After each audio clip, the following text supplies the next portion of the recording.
மண்ணாசை பொன்னாசை பெண்ணாசை ஆசைகளையும் வெறுத்து தவம் இருந்து கொண்டு இருக்கிறார். சந்தன மகா சோலையிலே தவம் இருந்து கொண்டு இருக்கிறார். ஆமா. சரி. அப்ப என் பெருமாள் கோபாலக்கண்ணன் 8 பிள்ளைகளும் தூக்கி கொண்டு ஐயா முனிவரே, இவ 8 பேரையும் நீங்க தான் வளர்க்கணும். வளர்க்க வேண்டும். இவ யாரு 8 பேரும்? நீங்க வந்திருக்கீங்க. சரி, இவ 8 பேரும் யாரு? இவ 8 பேரும் யாரு? 8 பெண் குழந்தையா இருக்கா? ஆமா. சரி. 8 பேரையும் வளர்க்கிறது மட்டும் தான் உங்க பொறுப்பு.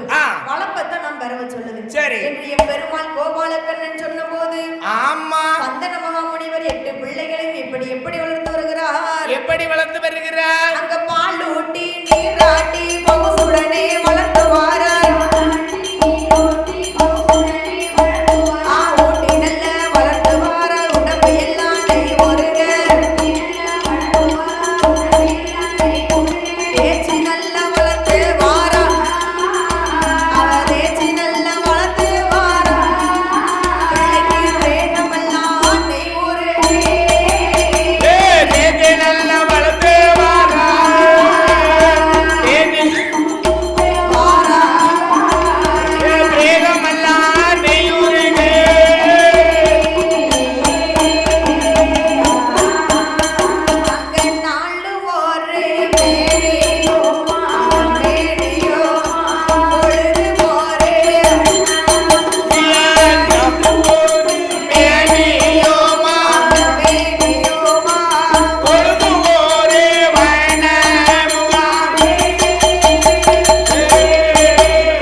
இருக்கும்போது சரி பார்த்தா அட்டகாளி 8 பேரும். என்னம்மா? ஏ அக்கா வடக்குத்தியா? ஏ அக்காயா வடக்குத்தியா? அக்கா மாரியம்மா. என்னக்கா இந்த சந்தனமான் சோலை இப்படி ஒரு காட்டுக்குள்ள காட்டுக்குள்ள நம்ம 8 பேரும் தன்னந்தனியா இருக்கிறோமே. 8 பேரும் நாளும் தன்னந்தனியா இருந்துட்டோமே. நம்ம அம்மா யாரு? அப்பா யாரு? ஒருவேளை இந்த முனிவர் தான் நம்ம அப்பாவா?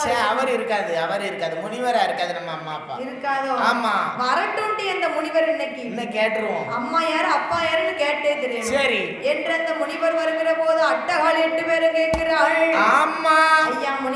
ஐயா முனிவரே இத்தனை நாள் இந்த காட்டுக்குள்ள இருக்கிறோமே, எங்க அம்மா யாரு எங்க அப்பா யாரு? நாங்களும் தாத்தான்னு இவ்வளவு நாளும் கேட்டோம். நீங்களும் எங்களை நல்லா வளர்த்தீங்க.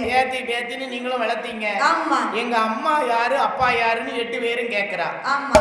அப்போ சந்தன மகா முனிவர் சொல்லுகிறார். என்ன சொல்லுகிறார்? ஏ அம்மா காளியர்களே யாரு என்னன்னு எனக்கு தெரியாது. நீங்க யாரு என்னங்கிற விவரம் எல்லாம் எனக்கு தெரியாது. உங்க அண்ணன் வந்து என்ன வளர்க்க சொன்னாரு, அதன்படி நான் நல்ல முறையில. உங்க அண்ணன் கோபாலக்கண்ணே நாராயணன் கொண்டு வந்து கொடுத்தாரு. ஆமா. 8 பேரையும் வளர்க்க சொல்லி. சரி. வளர்க்கிறது மட்டும் தான் என் பொறுப்பு. ஆமா. நீங்க யாரு என்னங்கிற விவரம் எனக்கு தெரியாது. அப்படி தெரியணும்னா நாங்க என்ன செய்யணும் முனிவரே?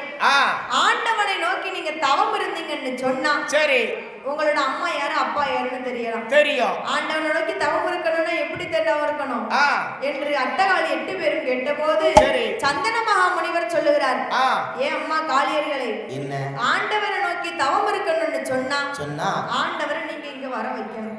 ஓ, பகவான் அங்க வர வைக்கணும். ஆமா. பகவான் வரணும்னா சொன்னா என்ன செய்யணும்? நீங்க யாகம் வளர்க்கணும். அக்னி யாகம் வளர்க்க வேண்டும். ஏன்னா ஆண்டவனுக்கு பிடிக்காத ஒண்ணே ஒண்ணு அக்னி யாகம். ஒண்ணு அவருக்கு பிடிக்கவே பிடிக்காத அவருக்கு. நீங்க வளர்த்தீங்கன்னு சொன்னா ஆண்டவன் வருவாரு. சரி. அப்போ உங்க அம்மா யாரு அப்பா யாருன்னு கேட்டுக்கிடலாம். ஆமா. என்று சந்தனமா முனிவர் சொன்ன போது அட்டகாளி 8 பேர்களும் ஆமா யாகத்தை வளர்ப்பதற்கு எப்படி வருகிறாள் தெரியுமா?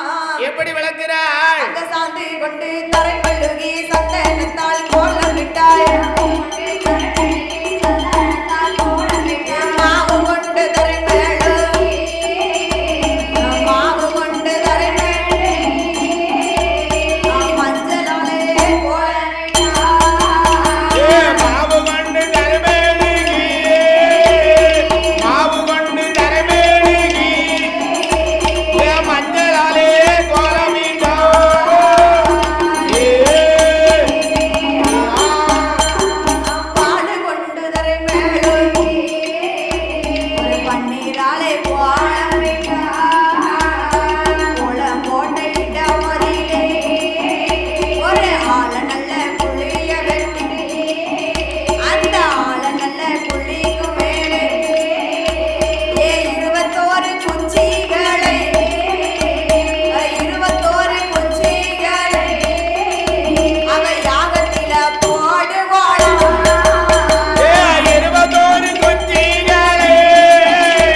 யாகத்தை வளர்த்து கொண்டிருக்கா. ஆமா. அப்ப யாகத்தை வளர்க்க வளர்க்க யாகம் வளர வளர வளர புகை மூட்டும். அந்த புகையானது கைலாசத்திற்கே வருகிறது. வந்துட்டு போல வந்துட்டா பகவானுக்கு முடியல. ஆமா. ஏ பார்வதி நாள முடியலம்மா. வேக்காட்டம் தாங்க முடியல. உன் தங்கச்சி 8 பேரும் வளர்க்க யாகம். அவன் படுத்த பாடு 1 2. நான் இருப்பேனோ இறப்பேனோ தெரியல. சாகுவேனோ பிழைப்பேனோ தெரியல பார்வதி. ஆமா பகவான. ஆமா.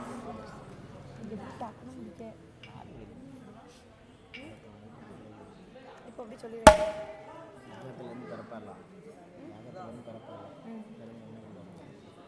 அப்ப பகவான் வேதனைப்படும் போது பார்வதி அம்மா சொல்லுறா, நான் போய் அந்த யாகத்தை அணைச்சிட்டு வாரேன் அப்படின்னு சொல்லி கைலாசத்தை விட்டு பார்வதி எங்க வாரா? சந்தனம்மா ஜோலையில வந்து யாகத்தை அணைக்க சொல்லுறா. அட்டகாளி 8 பேர் எடுத்து அவ தங்க 8 மாரும் கேட்க மாட்டேங்க. ஆமா. அப்ப யாகத்தை அணைக்கணும்னு சொன்னா நீயே போய் இறங்கு பார்வதி.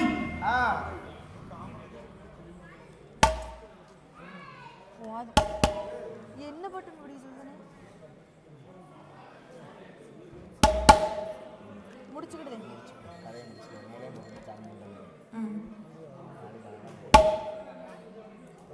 அப்ப அட்டகாளி 8 பேரும் பார்வதி இடத்தை சொல்லுறா, பகவானை காப்பாத்தணும்னா நீயே அக்னியில இறங்கு அப்படின்னு சொல்லி ஓடோடி வந்து ஆதி பராசக்தி பார்வதி. ஆமா. அக்னியில இறங்கும் போது நம்ம சும்மா தான் சொன்னோம், அக்கா இறங்கிட்டா. இவ 8 பேரும் பார்க்க பார்வதியே இறங்கிட்டா. இனிமே நம்ம இருந்து என்ன செய்ய? அதான் உடன்பிறப்புங்கிறது. என்று அட்டகாளி 8 பேரும் இறங்கும் போது ஒருவர் பின் ஒருவராக இறங்குகிறாள். ஆமா. சரி. அப்ப பகவானுக்கு கையிலே வெக்கி தணிந்தது. அப்ப அதை கண்டவுடன் பார்வதியை தேடி வாராரு. ஆமா. யாகம் அணைஞ்சிட்டு வேக்காட்டம் குறைஞ்சிட்டு. ஆமா. போன பார்வதியை காணலையே. ஆமா. பார்வதியை தேடி வருகிற போது பார்வதி 9வது நபராக வந்ததால சரி அவளுக்கு நவக்கிரகத்தின் அடிப்படையாக கொண்டு நவக்கிரக நாயகி என்று ஒரு பெயர் கொடுத்தார். ஆமா. அப்ப அட்டகாளி 8 பேர் எங்களுக்கும் பெயர் கொடுங்க என்று சொன்னபோது அட்டகாளி 8 பேருக்கும் பெயர்களை கொடுத்து ஆமா நீ இங்க இருக்க கூடாது, உனக்குன்னு ஒரு இல்லத்தை அமைத்து வாழ வேண்டும் என்று சொல்லி அட்டகாளி 8 பேருக்கும் வாக்கு வரங்களை எல்லாம் கொடுத்து அப்பதான் பார்த்தா அட்டகாளி 8 பேரும் வாக்கு வரங்களை எல்லாம் வாங்கிக் கொண்டு எந்த ஊரு போனால் நமக்கு வாழ்வு உண்டு என்று சொல்லி ஆமா இந்த இரட்டை குளமா நன்னகரிலே வாழ்ந்து வரக்கூடிய 7 உலகமெல்லாம் பேரும்புகளும் பெற்று வரக்கூடிய இரட்டை குளமா நன்னகரத்திலே வாழ்ந்து வரக்கூடிய நாடார் குல சொந்தங்களுக்கு பாத்தியப்பட்ட சான்றோர் குலம் சத்திரியர் குலம் நம் நாடார் குல சொந்தங்களுக்கு பாத்தியப்பட்ட இந்த இடத்திலே வந்து ஆமா வடக்கு நல்ல திருமுகமாக என் தாயான சந்தனமாரி வடக்குந்தியம்மாள் பேச்சியம்மாள் வைரவரோடு கையெடுத்து வணங்குவோரை காக்கும் நல்ல கடவுளாக சரி முள் முறிந்திடாமல் முறிந்த கொப்பு வாடாமல் ஆமா பட்டி பெருக வைத்து பால்பானை பொங்க வைத்து அன்றிலிருந்து இந்நாள் வரை கல்யாண வாசலாக வேலிகட்டி காத்து வருகிறாளே.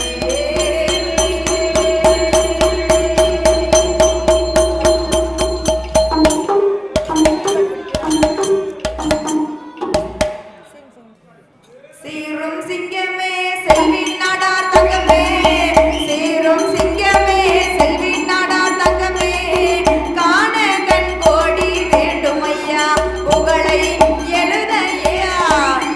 சிங்கமே செல்வி நாடார் தங்கமே, சீரும் சிங்கமே செல்வி நாடார் தங்கமே, காண கண் கோடி வேண்டும் ஐயா எழுதுகளும் போதாதையா.